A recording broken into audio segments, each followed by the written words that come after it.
Bismillahirrahmanirrahiim. Halkan waa channelka Tusmo Media oo laga barato wararkii ugu dambeeyay Soomaaliya iyo caalamka. Qodobada wararka habeenimo ugu waaweyn waxaa ka mid ah guddiga Soomaaliya ee kiiska badda oo kulan degdeg ah kala go'aanka Kenya. Maxay yihiin lixda qodob ay Kenya ku diidan tahay kiiska dacwadda badda Soomaaliya? Qoorqoor iyo Laftagreen oo diidan ka qaybgalka shirka xarunta Xalane. Qodobada iyo qodobo dhowr ah ayaad ku maqli doontaan warkeena habeenimo kusoo dhawaada faahfaahinta warka. Wararka naga soo gaaray magaalada Hague ee dalka Holland ayaa sheegaya inuu haatan kulan gaar ah u socdo guddiga Soomaaliya u qaabilsan dhageysiga dacwadda badda ee hortaala maxkamadda cadaaladda adduunka ee ICJ. Wafdiga ka socda dowladda federaalka oo ku sugan Hague ayaa ka doodaya arrinta soo korortay gaar ahaan dhawaqa ka soo yeeray Kenya oo shaacisay inay isaga baxday dacwadda badda oo loo ballansanaa in la guda galo 15 bishan oo bari ku beegan.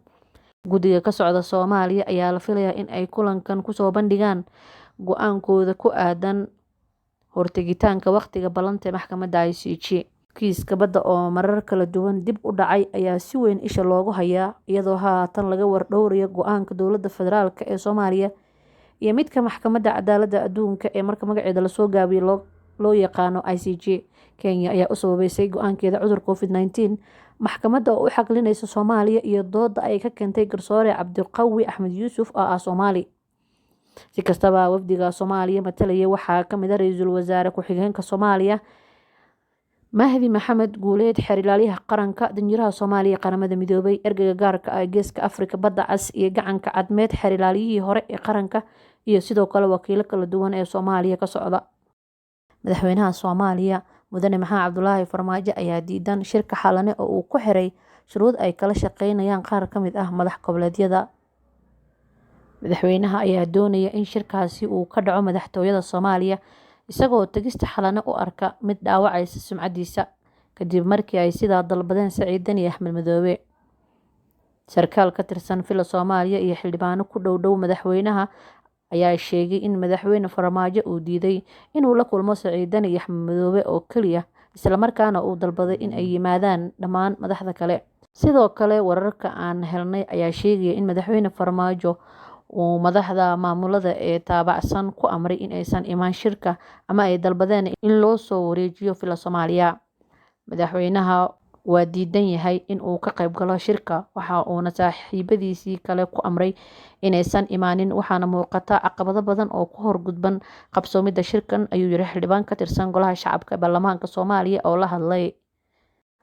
Dhinaca kale Qoorqoor ayaa laga soo xigtay inuu xildhibaano reer Galmudug ah u sheegay inay dareensiin doonaan beesha caalamka in Axmed Madoobe iyo Siciidan oo kaliya aysan muhiim u ahayn doorashada Soomaaliya ayna ahayn in markasta tooda loo yeelo. Lama oga sida uu xaalka noqon doono hase yeeshee waxaa socda cadaadis badan oo ay wakiilada beesha caalamku saarayaan madaxweynaha Soomaaliya Maxamed Cabdulaahi Farmaajo iyo maamul goboleedyada kale ee taabacsan. Madaxweynayaasha Puntland iyo Jubbaland ayaa maanta si wadajir ah xarunta Xalane kulan kula yeeshay midowga musharaxiinta iyadoo weli aan laga heshiin arrimaha doorashooyinka dalka. Kulankan wuxuu ku saabsanaa mid looga hadlayay xaaladaha hadda ka taagan dalka oo ay ugu weyn tahay sidii loo qaban lahaa doorasho xor iyo xalaal ah waxaana la fahamsan yahay in labadan madaxweyne iyo midowga musharaxiinta ay aad isugu dhow yihiin aragti ahaan. Madaxweynihii hore ee Soomaaliya Shariif Sheekh Axmed ayaa bartiisa Facebook ku soo qoray qoraal uu ku cadeynayo ujeedada kulankii maanta ay yeesheen Siciidan iyo Axmed Madoobe. Madaxweynihii hore ee Soomaaliya Shariif Sheekh Axmed ayaa bartiisa Facebook ku soo qoray qoraal uu ku cadeynayo ujeedada kulankii maanta ay la yeesheen Siciidan iyo Axmed Madoobe. Kulankan golaha midowga musharaxiinta iyo madaxweynayaasha dowladda Puntland iyo Jubbaland Mudane Siciid Cabdulaahi Dani iyo Mudane Axmed Maxamed Ismaaciil wuxuu qayb ka yahay dadaalka loogu jiro sidii dalka loogu qaban lahaa doorasho xalaal ah heshiis lagu wada yahay oo si nabad ah ku dhacda ayaa lagu soo qoray bogga Sheekh Shariif. Wadahadalkan halka maalin ah ayaa ku soo aadaya xilli ay wada sugayeen in dhawaan uu shir uga qaybsoomo wadahadalkan halka maalin ah ayaa ku soo aadaya xilli la wada sugayo in dhawaan uu shir uga qabsoomo Muqdisho madaxda dowlad goboleedyada iyo dowladda dhexe kaasi oo la rabo in go'aan looga gaaro arrimaha doorashooyinka. Midowga musharaxiinta ayaa kulan miro dhal ah la qaatay labada madaxweyne ee dowlad goboleedyada Puntland iyo Jubbaland waxaana ka wada hadalnay sidii ay dalka ugu qabsoomi lahayd doorasho loo siman yahay la isla ogol yahay si nabad ah ku dhacda. Qoraalkan waxaa bartiisa Facebook kusoo qoray hogaamiyaha xisbigooda jir Cabdiraxmaan Cabdishakuur Warsame. Dowladda Kenya ayaa ku wargelisay maxkamadda caalamiga ah ee cadaaladda adduunka in aysan ka qayb gali doonin dhageysiga dacwadda badda ee kala dhexeysa Soomaaliya. Dowladda Kenya ee muranka gelisay badda Soomaaliya ayaa tabanaysa cadaalad darro ka jirta maxkamadda ICJ, taasoo diiday in dib loo dhigo kiiska markii afraad, waxayna marmarsiyo ka dhigatay xanuunka COVID-19. Kenya waxay jeceshahay inay ku wargeliso maxkamadda iyada oo sii marinaysa diiwaanhayaha in aysan ka qayb galaynin dhageysiga kiiska halkan ku xusan haddii ay u socoto si isku mid ah laga bilaabo March 15, 2021 sida hadda loo qorsheeyay, ayaa lagu yiri qoraal ka soo baxay xeer guud ee Kenya Paul Kihara. Warqadan waxaa la gaarsiiyay maxkamadda cadaaladda adduunka ee Holland ku taala taariikhdu markay ahayd March 11, taasi oo qoray Philippe Cartier, diiwaanhayaha maxkamadda. Iyadoo ay taasi jirto ayay Kenya ku doodeysaa waxa ay ku sheegtay inay cadaalad darro ka tirsanayso maxkamadda iyo in uu garsoorayaasha xubin ka yahay madaxweynihii hore ICJ Cabdiqaawi Axmed Yuusuf oo ah muwaadin Soomaaliyeed. Qodobada ay Kenya ku doodeyso waxaa ka mid ah 1. Kenya waxa ay ku doodeysaa inay maxkamadda cadaaladda aysan labada dhinac u sinnayn oo ay xaqlinayso Soomaaliya. 2. In ICJ diiday dalabkii Kenya ee dib loogu dhigi lahaa kiiska dhageysiga. 3. In faafitaanka cudurka COVID-19 dartiis aysan Kenya awood u yeelan inay sidii loo baahnaa ugu diyaar garowdo kiiska.